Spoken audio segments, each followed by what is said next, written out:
informatique, les toilettes du deuxième étage devenaient son refuge. Sun Royaume, un royaume de 5 mètres carrés, carrelé de blanc qui sentait le désinfectant au pain et la tristesse.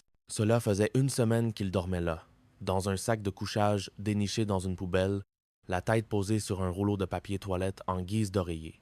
Il s'était fait expulser. Le mot lui-même était violent, clinique, expulsé, comme un corps étranger rejeté par l'organisme. Son proprio avait mis quelqu'un de sa famille à sa place et Vince s'était retrouvé à la rue avec pour seul patrimoine un vélo, un sac à dos et une dette invisible mais écrasante envers la société. Les loyers des studios étaient hors de prix et sans caution, il était un paria sur le marché immobilier. Ce matin-là, après le départ d'André et de son chien comateux, Vince fut découvert par Maeva. Elle était venue se refaire une beauté et tomba nez à nez avec lui, émergeant de son sac de couchage comme une créature des profondeurs. « Mais qu'est-ce que tu fais là? » demanda Tay, plus surprise qu'effrayée. Vance, la mort dans l'âme, lui raconta son histoire. Une semaine. « Mais t'es un fan! » s'exclama Tay, un mot qui, dans sa bouche, oscillait entre l'admiration pour sa débrouillardise et le mépris pour sa situation. Elle afficha une sympathie de façade, ponctuée de « c'est fou » et « c'est la misère », mais lorsque Vince, à court de monnaie pour un café, lui demanda « T'as pas une pièce? » sa compassion s'évapora. Non, en revanche, commença Tay, elle, avant de se raviser. Elle lui proposa bien de venir chez elle, mais retira son offre dans la même phrase, invoquant les spectres de la promiscuité, de l'intimité et d'une raclette bien arrosée qui pourrait mener à la tentation. « On vaut mieux pas tenter le diable, conclut-elle, soulagée d'avoir trouvé une excuse morale à son manque de générosité. » C'est à ce moment qu'Hervé entra en scène. Il avait surpris la fin de la conversation. Dans ses yeux, on ne lisait ni pitié ni solidarité, mais le calcul rapide d'un opportuniste. Pour Hervé, la précarité de Vince n'était pas un problème social, mais une opportunité commerciale. Alors Vince, on retape les chiottes, lança Tay d'un ton faussement jovial. Puis, sans transition. Tu sais qu'il me reste encore des studios à louer dans le meublé familial, là. Le studio en question se révéla être une maisonnette de 10 mètres carrés. 10 mètres carrés au plafond, précisa Hervé, comme si la hauteur était un luxe qui compensait l'absence de surface. C'est quoi? Une cage d'ascenseur? Rétorqua Vince, incrédule. Hervé balaya l'objection d'un revers de main. Il a été refait à neuf, il n'y a pas si longtemps. Quand? En 72.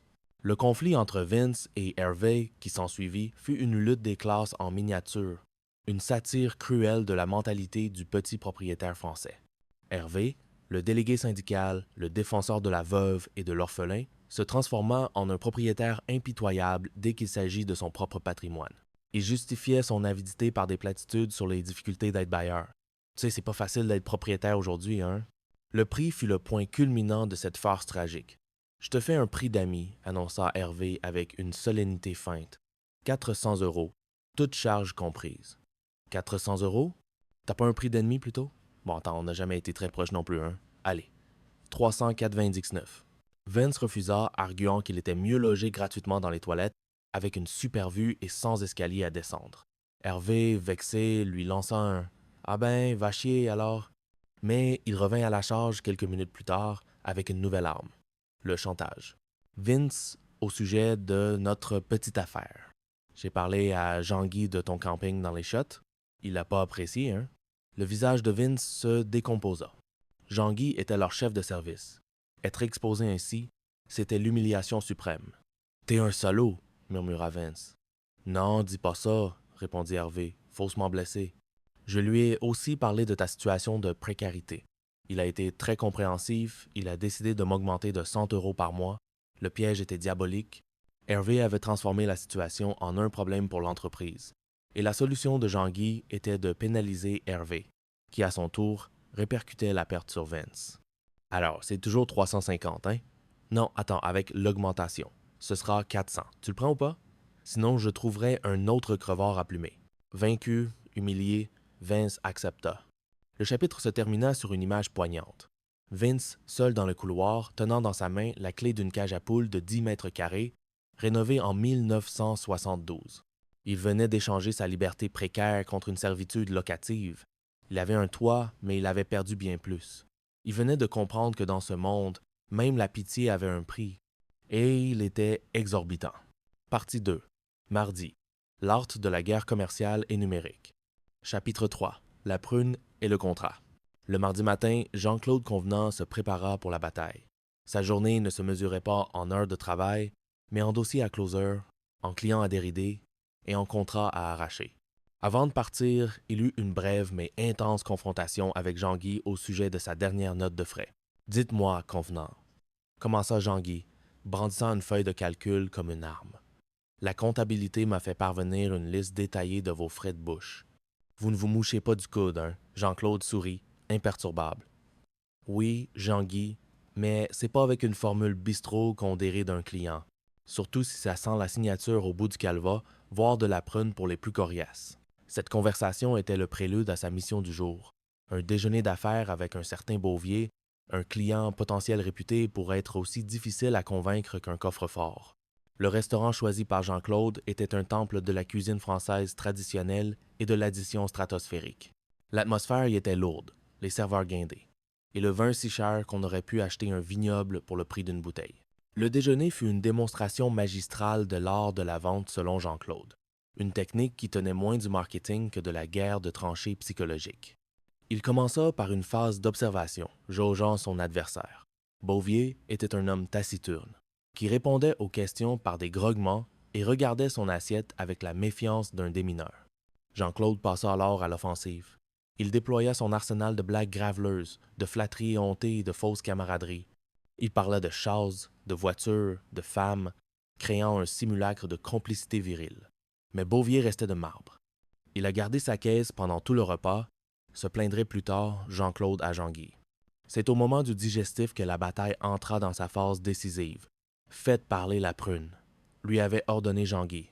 Jean-Claude s'exécuta. Il commanda une bouteille de vieille prune d'une provenance obscure et d'un degré d'alcool apocalyptique. C'est juste à la prune que je lui ai arraché un sourire, confessa-t-il. Ce sourire était en réalité un rictus douloureux. Mais pour Jean-Claude, c'était une brèche dans les défenses ennemies. Alors qu'il portait le coup de grâce, un nouvel adversaire apparut sur le champ de bataille. Jean-Yves Robin, un commercial de la société concurrente Dixix. Grand, svelte, avec un sourire carnassier, il était l'antithèse de Jean-Claude. Jean-Claude, quelle surprise, lança Robin en s'approchant de leur table. « Je vois que tu utilises toujours les mêmes méthodes. On l'a retrouvé dans son vomi la dernière fois, ton client. La tension était palpable. C'était un duel au sommet. Une confrontation de deux philosophies commerciales. Robin, le moderne, le sophistiqué, Jean-Claude, le rustre, l'instinctif. C'est la loi du plus fort, Jean-Yves, grogna Jean-Claude. La fin de la scène fut un chef-d'œuvre de mauvaise foi. Jean-Claude, profitant d'un instant d'inattention de Robin, glissa le contrat sous le nez d'un Beauvier, désormais incapable d'aligner deux pensées cohérentes, et lui fit signer. Signé pour 200 unités, triompha Jean-Claude en brandissant le papier. De toute façon, il vaut rien, ton papier, cracha Robin, furieux. De retour au bureau, Jean-Claude fut accueilli en héros par son collègue Hervé, non pas Hervé Dumont le syndicaliste, mais un autre Hervé, son Hutch, son partenaire de crime commercial. Spartan numéro, le félicita Hervé. C'est une petite droite, ça crédibilise toujours l'affaire. Cette scène illustrait parfaitement une certaine culture d'entreprise à la française. Un monde où les affaires n'étaient pas une science exacte, mais un art martial. Un monde régi par une logique de l'honneur où la victoire, quels qu'en soient les moyens, était la seule chose qui comptait. L'apéro professionnel n'était pas un simple prélude. C'était l'arme principale. Et la signature obtenue à grand renfort de prune était un trophée. La preuve que dans cette jungle, Jean-Claude était encore le roi. Chapitre 4. Le président photoshopé. Si la guerre commerciale se menait à l'extérieur, dans les restaurants et les salles de réunion, une autre guerre, plus sournoise et tout aussi brutale, se jouait à l'intérieur, la guerre de l'image et de la politique de bureau. Et au centre de cette guerre se trouvait Jean-Y le président, une figure quasi mythique que la plupart des employés ne voyaient jamais en personne, mais dont la présence se faisait sentir partout. Le conflit commença par une simple photographie. Lors du dernier séminaire de l'entreprise, Jean-Y avait été immortalisé dans une pose peu flatteuse, le cheveu en bataille et un petit four à moitié engagé dans la bouche. Jean-Guy, dans son zèle habituel pour plaire au sommet, avait été chargé de couvrir l'événement. Il se retrouva avec cette photo compromettante et une directive claire du président. La diffuser à tout le personnel par intranet pour être plus près de ses employés. C'est vrai que ça serait con de pas la retoucher. Fit remarquer